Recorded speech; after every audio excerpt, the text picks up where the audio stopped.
ngayon sa Simbahang Lubog o tinatawag na Sunken Church.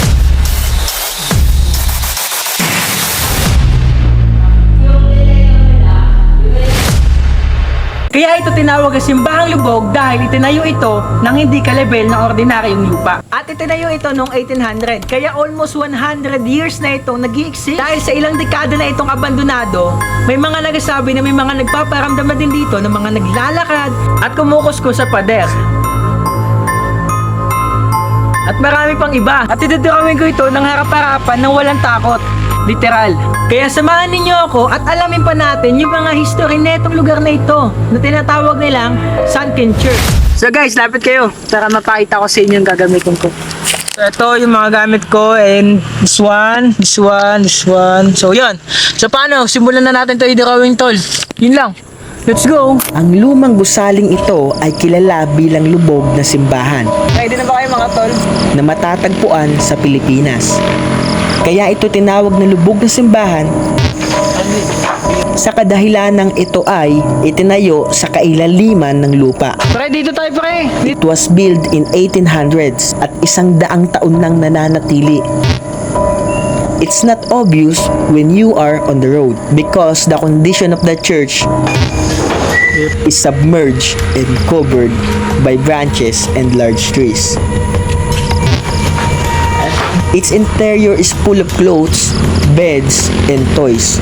There are also traces of burning equipments inside the sunken church.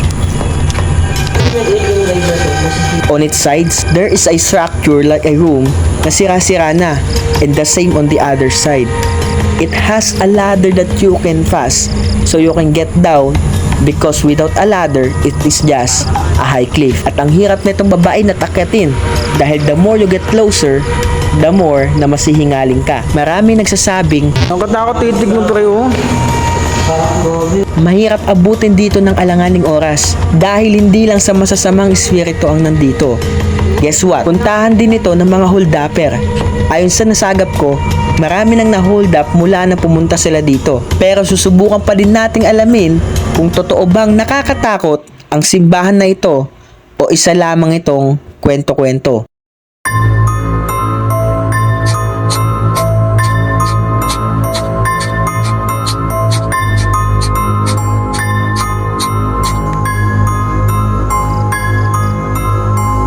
Alas 8 na ng gabi at ramdam ko na din ang gutom ko dahil mula kaninang tanghalian ay hindi pa ako kumakain.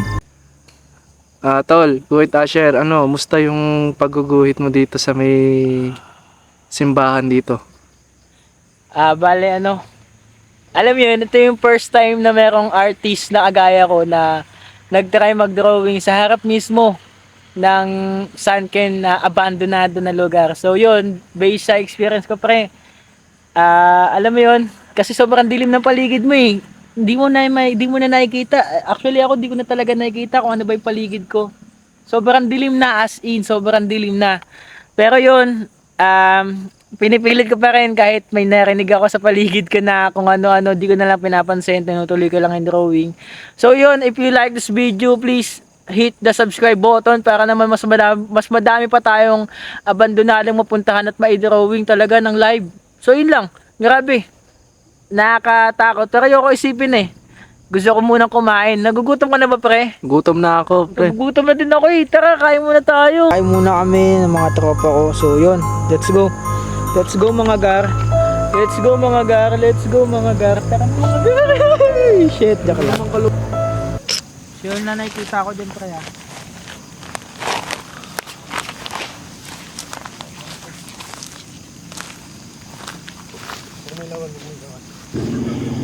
Bandang alas 9 ng gabi, nagsabi na ako na pwede na nila akong iwan ng mag-isa. At habang nagdodrawing ako, di ko inaasahan yung sumunod na may kumakaluskos sa aking paligid. To be honest, meron talagang kumakaluskos sa paligid ko. At ilang beses ko itong hinayaan. Pero patagal ng patagal, palapit ng palapit, at bigla akong naalala na wala na pala talaga akong kasama. Lahat sila nandoon sa may tindahan na malayong malayo kung nasaan ako. Pero dahil nakaka 40% pa lang ako sa pagguhit, hinayaan ko na lang at patuloy lang ako sa pagguhit dahil kapalit ng ginagawa ko ay ang isang subscribe mo. Kaya wag ka lang basta manood, give give me more motivation dahil kada subscribe mo, mas ginaganahan ako. Going back sa senaryo, mahalata mo sa mukha ko na hindi na ako komportable. Wala na kasing katao-tao sa paligid, pero bakit may parang palapit ng palapit sa akin? Iniisip ko ang kapakanan ko. Dahil naalala ko ang bilin sa amin ni ate na huwag kami masyadong gagabihin dahil delikado nga.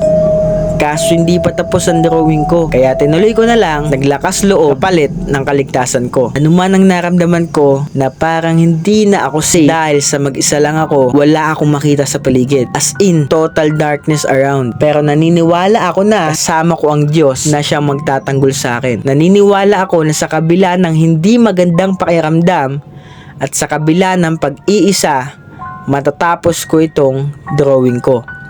Kailangan ko lang lakasan ng loob at maniwala na kakayanin ko.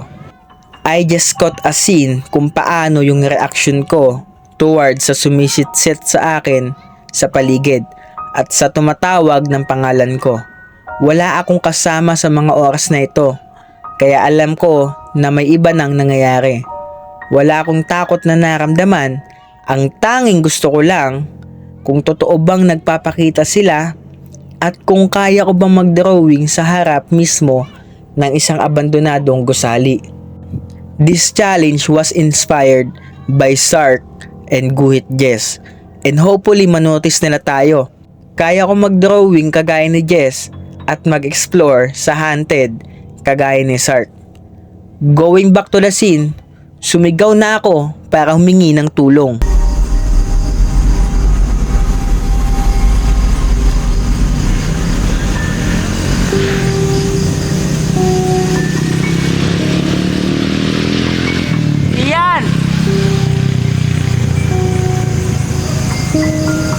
Guys!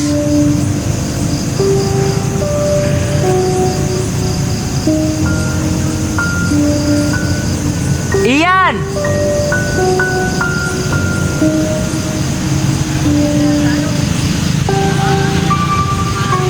Nakaka-bother lang isipin dahil baka mamaya tao nga talaga Bernard! ang siyang nanggugulo at talagang hindi matigas sa pagtawag. Bernard!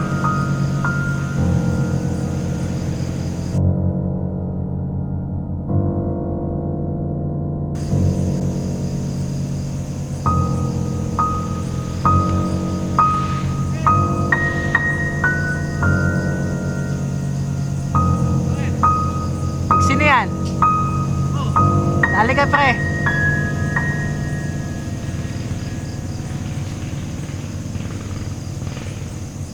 Bakit?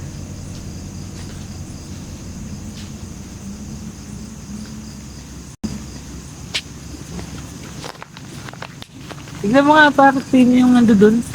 Bakit? Kaya na ba may tumatawag sa akin?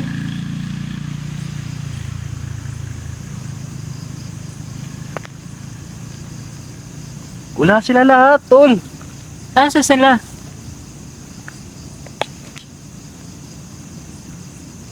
Delikado mag-isa pare. Kanina pa may gumagalaw ng ano, may gumagalaw ng puno. Saan? May gumagalaw no. Basta may Lumalakad? may gumaganto. Ito, kita ganito. Oo, may gumaganyan, tapos may kumukuskus. Asa mo sila? Umalis sila, di ba? Asa mo? Sinamahan si ano, yung kapatid mo. Lahat sila? Oo. Sama-sama sila? Si Jeff nandito eh. Sa sasakyan eh. Lahat sila umalis, saan si Pastor? Nandun kami sa sasakyan. Kaya siya sabi ko, si ano nun, si Astro to, pinapagugod na ata. Puta, gagi kanina pa. Ganito na lang gawin natin. Hindi mo makapag-drawing na maayos ba kasi? May tumatawag sa akin kanina pa, tapos may gumaganto. May gumagano no, kanina pa. Lolo. So meron na, kung napapansin nyo, bago ako pumunta rito, si Goit Asher, tinawag ko kanina. Oo, So ngayon, gulat talaga ako. meron na naman kami naramdaman kanina. Ngayon lang, alam mo yung sobrang, hindi mo alam kung ano yung mararamdaman mo eh. Wala talaga. Sobrang ano lang kasi is simbahan nga, di ba? Simbahan na lubog. Ibig sabihin, siya lang yung nag-iisang simbahan na ganito. Kasi makikita mo nasa ibabaw eh. Ito, nasa ilalim. Kumbaga, lupa na siya eh. Hindi na siya yung wala, nasa ibabaw. Mapansin ko ya ganun. Palubog talaga, pre, palubog. Palubog talaga. Pero kaya, pre, kaya. Kaya, Kayanin natin to, gago. Para sa meron bang content. susuko ng content creator, tol? Wala, tol, wala. Lalo pag galing pang CBL, create ban limits to, pare. Wala yan. Susuko, tol. CBL to. Kaya kahit kami dalawa lang nga dito, par. No one can stop us. Ay, nata sila. So, yun lang, guys. Let's go! Kain Abangan na nyo lahat kami. yung mga mangyayari. Let's go!